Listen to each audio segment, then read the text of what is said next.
in search of happiness. The ecstasy of an exalted state of mind is a state of freedom with the enraptured feeling of drawing breath from God with no past memory of wrongs, filled only with knowledge of the great love life expressing itself in the omnipresent, assimilating all that is happening into the present, and living in the now always. You would say that this is an impossibility while living on earth, that you would have to wait till you die before this was possible. But when we understand life, there is no death, for life and death are one. If you would understand life, you must seek the truth away from the narrowness of conformity, free from the dictates of religious authority, however learned they may be.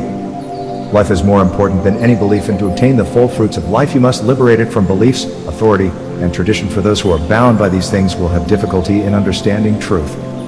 If you condition life with beliefs, dogmas, creeds, religions, you have imprisoned it in the walls of your own prison in which you live. What I am saying to you is not a new doctrine, nor am I forcing upon you any new or old authority, for this would be limitation. One must be freed from limitation, then you can free others by helping them to think for themselves.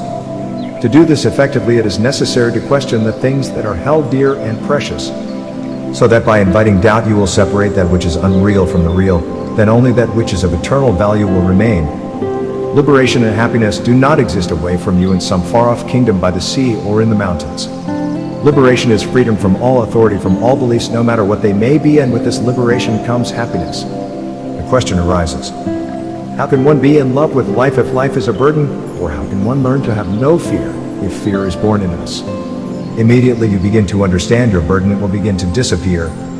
Immediately you acknowledge that you have fear, it will also begin to disappear. But if you say you have no burden, that you have put aside fear, you are deceiving yourselves, and you are caught up in the net of both, your own deception and the condition. As soon as you know yourselves in all your weakness, then you are the conqueror. If you are not in love with life, life will make you unhappy and will force you to be in love with it by sorrow, by pain. It will lead you into deep waters so that you will have to struggle. When you understand life, struggling will cease, and you will love life as life loves you. You must not divide life into spirit and matter. Life has no problems, only man is in a bondage of his own making. Happiness can be translated into the physical. Any other happiness is not worth having. Those who say they will be happy when they die will always be postponing that which is theirs now. Happiness can be achieved here and now in the activities of your daily life. The fact that you have divided spirit and matter, you imagine that spirit dwells in some far-off unknown locality, and where this spirit is, there only can happiness be. But spirit is here and now. It is the omnipresence and the cause of all activity. If this is properly understood, happiness can be attained immediately. If you neglect and avoid the physical by ignoring the material, as many try to do, you will never solve the problems of the world in which you live. It is not by transcending the world that you can help the world, which is at present in bondage. So long as life is held in the bondage of ignorance, so will there be imperfection. You will never know sorrow unless you have suffered, and it would be useless for me to try and teach you if you have not suffered. It would be useless for me to talk to you about happiness if you had no desire for happiness. You could never know affection if your heart did not respond to love, nor would you understand if your heart did not beat. Neither can I give you a pill to swallow that will give you understanding. Understanding comes when you have a strong desire to discover life, when you are really suffering, really searching, when you are intelligently in revolt at limitation. Life is one. You cannot divide it. There is no ordinary or extraordinary in life. This is but an attempt to divide life. Immediately you do this, you are caught up in limitation. The creative faculty is expressed in form, but that which is created in form must work towards that which has no form. Life must take on form in order to function, but this same life is not limited in the form. This is the realm of absolute peace, the kingdom of happiness. You must not divide life into that which is manifesting and that which is not manifested, for it is the same life. Nor can you divide the inner from the outer, or the outer from the inner. Nor can you separate the visible from the invisible. When you have understood this, you are free, and freedom is creation without limitation. Form is not reality, yet reality is behind form. To attain the creative faculty, you must not seek the form, but realize the life that is behind all form. Rejoice, for your names are in heaven. Heaven is the inner life without form. The souls that have perceived something of this light behind all men have been overwhelmed by the knowledge of the possibilities of their own lives. They have come to the understanding of the omnipresence that fills boundless space, knows nothing of past or future, but is eternally present. The whole human race must eventually come to this understanding. If you are caught up in the toils of your own creation, you can never be real creators. To be real creators, you must have the view of the omnipresence. Though you may be creating in the manifested world, then your creation will have the stamp of eternity, the work of Jesus. Buddha, Moses and the prophets fulfilled their own lives by awakening in others the life that is without form. The majority of people only know the objective form, a form that needs laws, regulations, creeds, and dogmas. But there is a life that is formless, a life that is eternal and omnipresent. It is of this life that I speak. This is the life that I have realized. This life you can also realize, then service will become a joy and rest. To the weary heart, the present is enough, and to live in the present is to live in reality, not spasmodically in the past and the future, which is limitation. Lazarus come forth was to speak in the omnipresence, realizing the ever-present life, unlimited and free. If you do not see this, then you are limited in the form. Jesus spoke from the unlimited state of his own consciousness, realizing the eternal life now. I am the Lord, I change not. I am the life. Open your eyes and see this wondrous truth. Realize the present, then you will know that it is the physical law that makes good and evil realities, when in themselves they are nothing. Creation is life. Life is creation. To be is to create. Perhaps you do not quite understand this, but if you think deeply enough, you will see that when this is grasped, there is an awareness of reality, not a limitation in reality, but reality itself. What we call manifestation, that which you see and touch, is life actively creating. It is not a limitation nor a disturbance of reality. It is reality in self-expression. I am this reality. Into the world of form, reality breathes. The Absolute is no longer some remote abstraction to those who understand this truth. There can be no separation between that which is manifest and that which is unmanifest. And this is the universe in which there is no limitation. Creativeness is that which is within all. The sculptor, the painter, the musician, the philosopher may be giving expression in different ways, but is the same creativeness in them all. The only difference is in the technique used. All are releasing that creativeness which we call self-expression, giving shape to creative ideas. In this way, we see that there is no separation, no limitation when we recognize and realize that which is working in us is that which is expressed in the manifested universe. Life remains itself no matter in what form it expresses itself. When this is understood to the full, the release of the creativeness within takes place and finds full expression in form, and form is this living energy in manifestation. Pluck a flower and it is there. In a handful of earth, you hold it in your hand. The world about you is no longer a prison house. The air and sky reveal also its presence. Reality has ceased to be a stranger to you now as you become conscious of its presence. When we cease to regard solidity as something to be carried, something to stumble over, and see it as the manifestation of the unmanifest, we get a free universe when formerly there was nothing but burdens and limitation. We reach that state of consciousness where the creative energy works with the effortless spontaneity to achieve perfection. We realize that life is creating within us with that effortless spontaneous perfection as it is manifesting throughout the whole universe, and wherever there is perfection, there the Absolute has found release through the form created. If you can become conscious of this great truth, then there is freedom, and freedom is releasing the creative energy in all its own perfection. A child may build a castle in the sand, and in its mind there is perfection and freedom. So with the artist with his painting, the sculptor with his statue.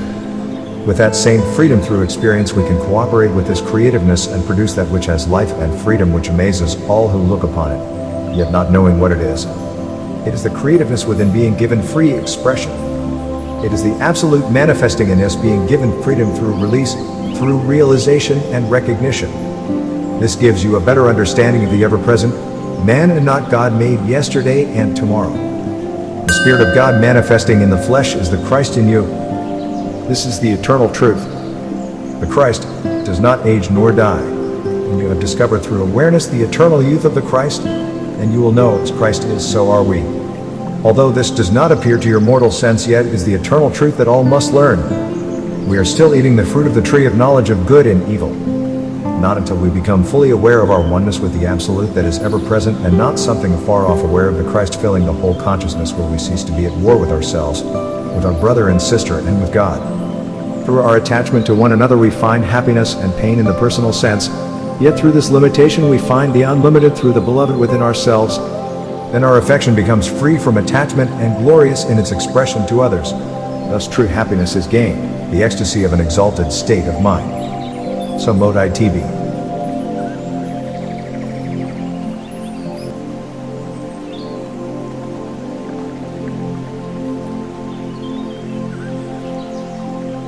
The surest way to success and happiness is to live in the present now. The present is the only time there is. I have so often spoken to you about this, but I know that the great significance of this truth has not fully dawned upon you. If you are troubled with the past or if you have fears for the future, you can never be 100% in the present, which is the only time there is. Action can only be done in the present, and action is all that counts. Pure action is living in the present. Some people are always harping about the if had been this or that, things would be better now. It is this if of the past that is preventing the present from being what it should be in your life. Experience is essential to your freedom. Through experience you begin to realize what lies behind the individual. Without experience you would be dormant, asleep in your limitation, yet experience, without discernment and continual adjustment in the present, is but a repetition of error, and this means frustration. But through continual adjustment, through experience, there is freedom. Many people rebel against their past experiences. They fight, they struggle, and become emotionally upset. This is the way to frustrate the true self, preventing it from coming forth in the individual. All your experiences are merged into the present when you live in the present now, and all the force of your true nature is present only when you live in the present. For if you live in the past or the future, you live in the illusion of separation, and this means struggle and disappointment. It is the infinite life that is ever present in the individual. And when you become aware of this, all tension, all fear, all sense of wrongs and rights, all hate, jealousies, all things that frustrate the individual in the present are dissolved away. This is truly freedom. The infinite life is expressing itself in the individual in the present always. This is the secret that many people have tried to find, but failed because of conformity to some idea, to some pattern or some system. If you try to conform to some pattern, you are in limitation. And if your pattern is not unfolding, then there is worry, and worry makes your present work a failure. How many people in the world have tried to fit their lives into a pattern built up in their own minds? To follow a pattern is to be limited. The infinite mind is complete. There is no limitation, no pattern to fill.